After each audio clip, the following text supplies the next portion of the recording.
This time next week, millions of Americans, as we just mentioned, will be packing their bags and getting ready to hit the road for Thanksgiving. And a new report just released today predicts that it will be one of the busiest travel weekends on record.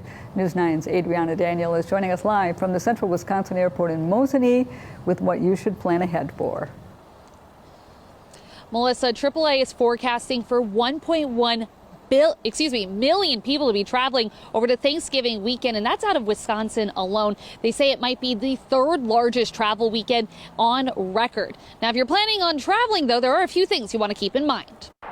The holiday season is upon us, and before the turkey, stuffing, and football, everyone has to get to the party first. Wisconsin residents will be driving 50 miles or more from home at some point between Wednesday and the following Monday. But there will be a large number of folks traveling by air. In fact, we're going to break the all-time record for the number of folks heading to the airport for Thanksgiving weekend.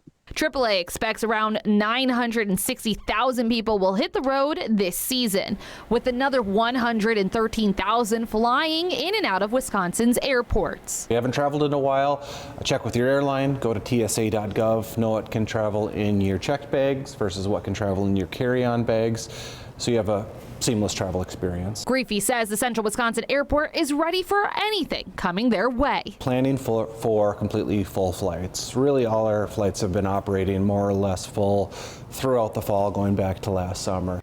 The TSA wants to make sure your trip is as smooth as possible, and that starts before you even get to the airport. Make sure you have the right kind of ID and you're not overpacking your bags. And before going through TSA, it never hurts to double check your bags and make sure the items inside can go through security. When people are traveling for the holidays, they sometimes travel with things they don't usually do. So one example we give out every year, gravy, that's considered a liquid or gel, so you have to freeze that if it's going to be on your carry-on, but if you're going to check it, that's fine. And again, if you're traveling by plane and planning on bringing a gift, do not wrap it in case it needs to be inspected by security. Adriana, did they tell you what days will be the busiest this year for travelers? Yes, Melissa, Wednesday is going to be the busiest day. And if you want to avoid the hustle and bustle of cars and people, your best bet is going to be on traveling on Thanksgiving Day itself. Back to you.